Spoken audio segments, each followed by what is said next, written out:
Hey friends, welcome back. Hope you're all well. Just a quick update here from me now that I'm back in sunny Australia. Type rating is done in the UK. I've been back here for about 5 days. Absolutely loving the summer weather. Unfortunately, I missed Christmas and New Year's here, but this is just stunning. It's been actually quite monsoonal before I arrived, but the rain stopped, the sun's out, beach is absolutely fantastic, and it's so good to be with family again. So where am I at with the training? Well, the last piece there, as you would have seen from my last video, was the licensing skills test, which is effectively the last check flight on the type rating course over in Gatwick. So that was passed with myself and my course buddy doing quite well, taking away some really valuable lessons. And now the type rating certificate's been forwarded through to the Civil Aviation Safety Authority here in Australia, and they should be issuing the type rating to my license. So looking forward to that one coming through in the next few weeks, and it'd be formally a 737 pilot. From there, we're carrying out some ground school training in the next couple of weeks. So safety management system, non-technical skills or human factors, which is something I'm really looking forward to, and some more emergency procedures, working with the cabin crew, getting our calls and our communications down pat. From there, expecting late February, I'll be off to Fiji, I believe, for my operator proficiency check. So doing a number of sim rides over about a week to make sure what I've learnt with Boeing over in the UK is what my company needs, and I'm performing to the right standard.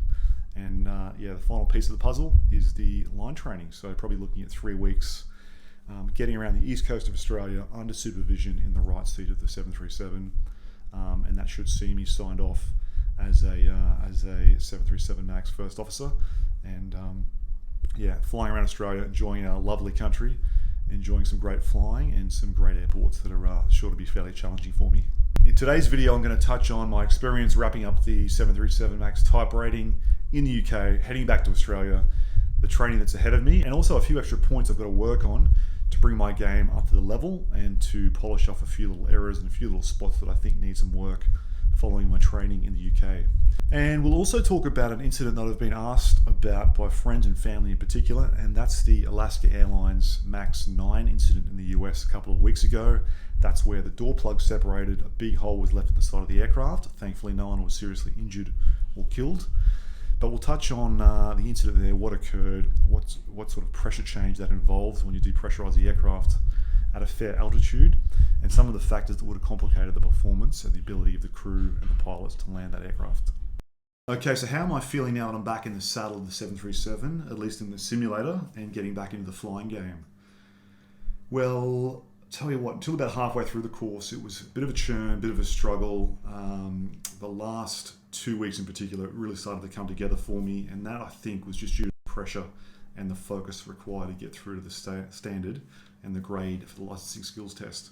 So probably lucky that I had the opportunity to be away in London, away from distractions for that period, and just focusing on the skills that I needed and on doing the revision and the hard work required for the course. So yeah, feeling pretty good overall. Probably not exactly where I was 4 years ago on the C-17, but not that far off, which sounds pretty strange given, it's been a long time, 2 years away from aviation altogether and 4 years out of the cockpit flying, and feeling like I could be back up to speed in a couple of months.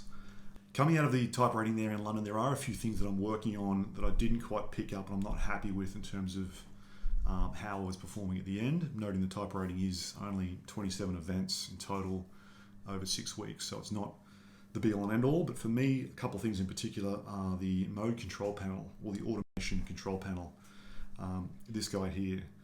So it's quite different from the C-17. It's a bit more limited, it doesn't have the same functionality, and just getting a feel for exactly what modes to engage in what phase of flight is something that's taking continual effort.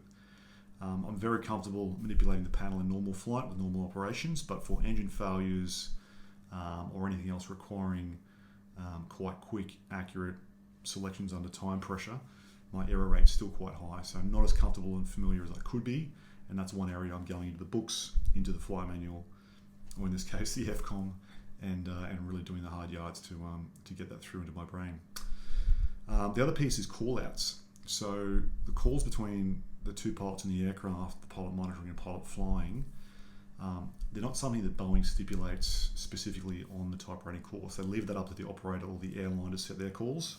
So we started using my airline's calls on course, but found that we would really just go with generic calls based on our experience from previous aircraft types. So, for example, altimetry is a good one when we're approaching a level off altitude, and the aircraft gives the approaching alert, the call that we pass between pilots. Same thing when we're transitioning through 10,000 feet in Australia, or whatever the particular transition level and transition layer is in the UK. That call out needs to be tightened up, so I'm going to spend time now going through our operating manual with my company and getting that dialed in so I'm ready to bring those calls and bring that to the table during my operator proficiency check. Okay, another thing that Boeing didn't really stipulate, we didn't get into great detail on the course, and that's cabin crew calls and public addresses. So providing information to the cabin crew and to the passengers on board via a PA address or via a call on the interphone to the cabin supervisor or the cabin crew.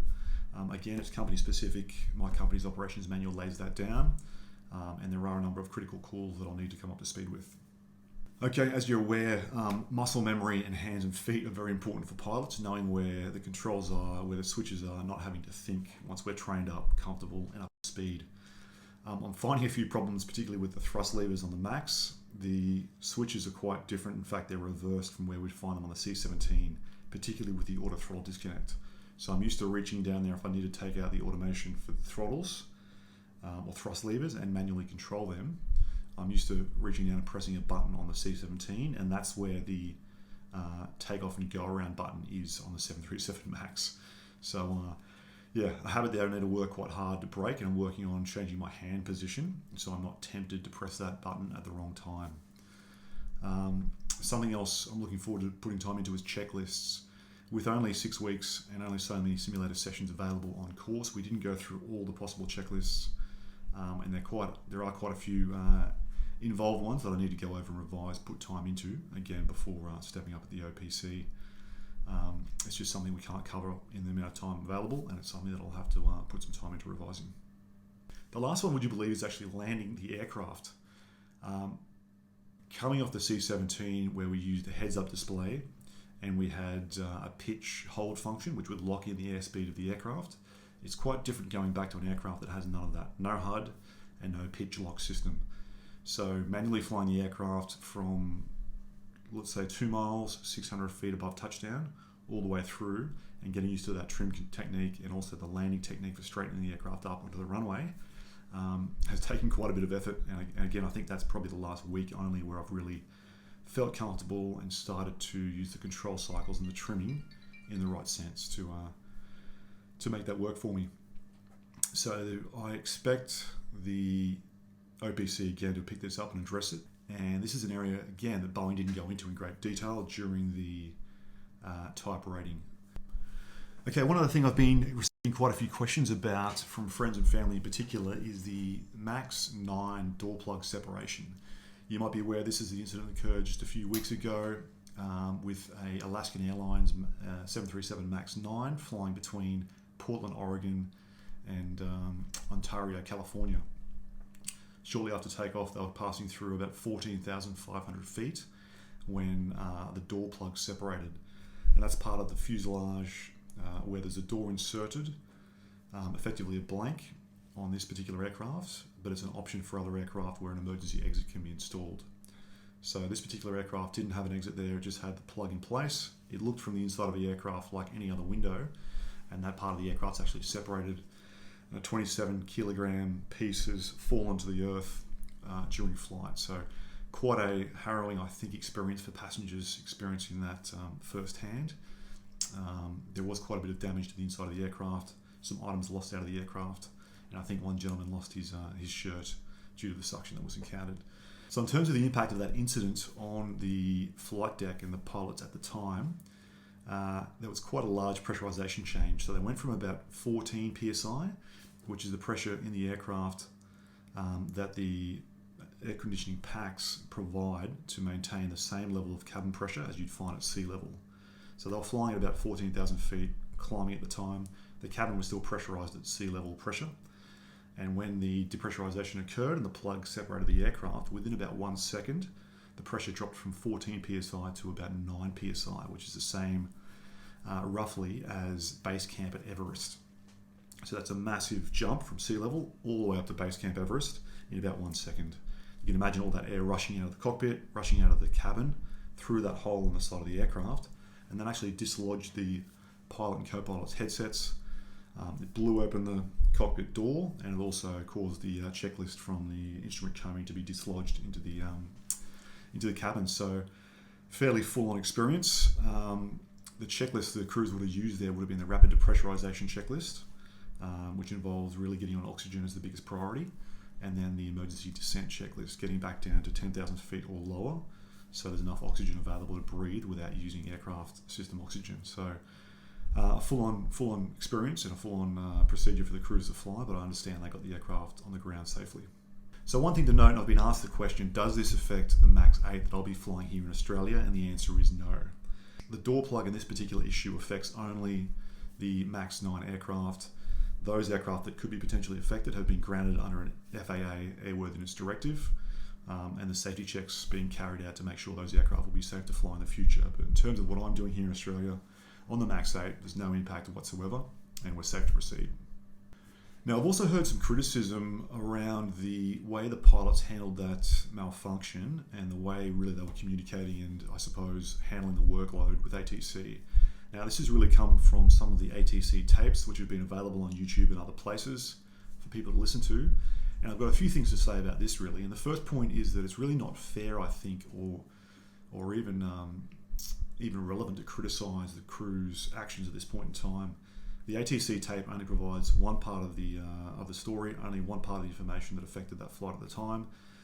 It doesn't provide the context or the situation beforehand, and it doesn't give flight data or information in terms of how the crews positioned the aircraft, how they controlled the descent, and how they made decisions. So it's only part of the story. I don't think it's fair to go off and make criticisms on that basis. And the other point I'll make is I think they handled the situation pretty darn well given what they were faced with. I've never faced a rapid depressurization myself, but I have had a toxic fumes incident in the C-17 when I was transiting back from Japan to South Australia. We were over Tacloban in the Philippines at the time, and upon the crew smelling what were noxious fumes, I directed the crew to get on oxygen, and we conducted our own rapid descent, landing in an airfield in the Philippines we'd just flown over.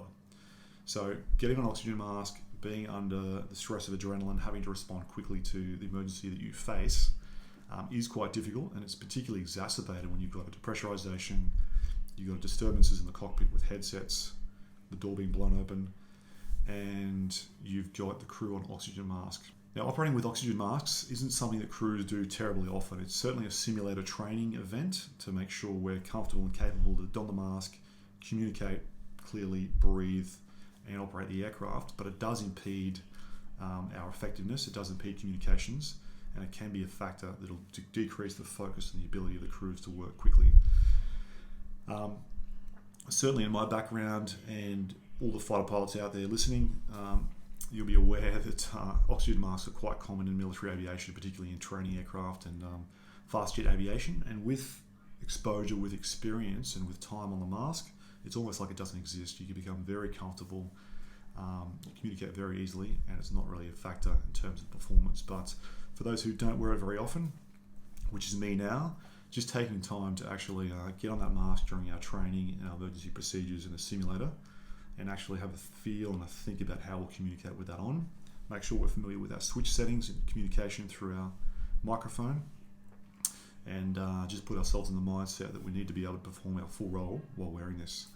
So I think the crew really handled the startle and surprise factor very, very well. So the surprise factor is something occurring that you don't expect, or something you expect to occur being missing, and the startle is that physiological response, the shock and the heart rate, and if you like, just the mind blank, which will occur for a few seconds in a situation like this. Remember, the aircraft are pressurized. Within about 1 second, they were up from sea level to about Everest base camp level, and the cockpit had a lot of disturbances, headsets coming off, door blowing open, checklists flying around. That would have taken a few seconds to adjust to. The communications with air traffic control was done using a fair bit of plain language. So just using the simple English language. Sometimes it's better to do away with the ATC phraseology and the terms, particularly when there's some confusion or ambiguity around what an aircraft crew and what the pilots need. So I think the crew really use plain language quite effectively. They use the resources available. ATC was providing a lot of support, noting that crew resource management extends beyond the pilots, beyond the cabin crew, to other people within the aviation environment, be it maintenance or engineering, or in this case, ATC. So some excellent support was provided, I think, by ATC, and the aircraft landed safely. Okay, so that's it for today. I hope you've enjoyed a bit of an update as to where I'm at with my training, where I'm at in the world, and how much I'm looking forward to getting airborne on the MAX in just a couple of weeks' time. My next episode, or my next video that I'm going to upload, is going to delve into a few learning topics that I think would really benefit first officers for spending time focusing on when coming across to the MAX. So they include a few things. One is the FMC, so the flight management computer, how to get a head around how that thing operates. The second is automation, just getting our heads around the different levels of automation in a modern airliner and how to think and direct our study to get ourselves up to speed in quite a efficient, quite a fast fashion. I'll also touch on flight profile management and just the speed of modern airliners. It really is a big focus point to have to stay ahead of the aircraft, consider the speed the aircraft's going at, and if you need to slow down or set up a holding pattern. So I'll talk about that. Okay, I'm also going to touch on checklists. Multi-crew aircraft, particularly the larger ones, if you look at wide bodies and certainly the 737 MAX, have extensive checklists that need to be dealt with in a certain fashion using challenge and response. So it really is a two-pilot and a two-person activity, managing a checklist. Getting them right and following them in the correct fashion is a major focal point, so that's something I'll touch on also. And the last piece I'm going to talk about is cabin crew and passenger communications.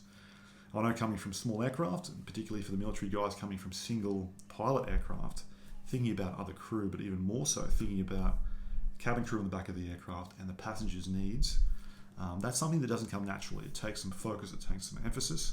So I'll touch on that briefly in the next video. Okay, thanks for listening. I hope this video has been valuable for you. If it has, feel free to subscribe, forward the video to someone else, and send me some comments. Let me know what you think. Otherwise, we'll see you in the next video. Thanks.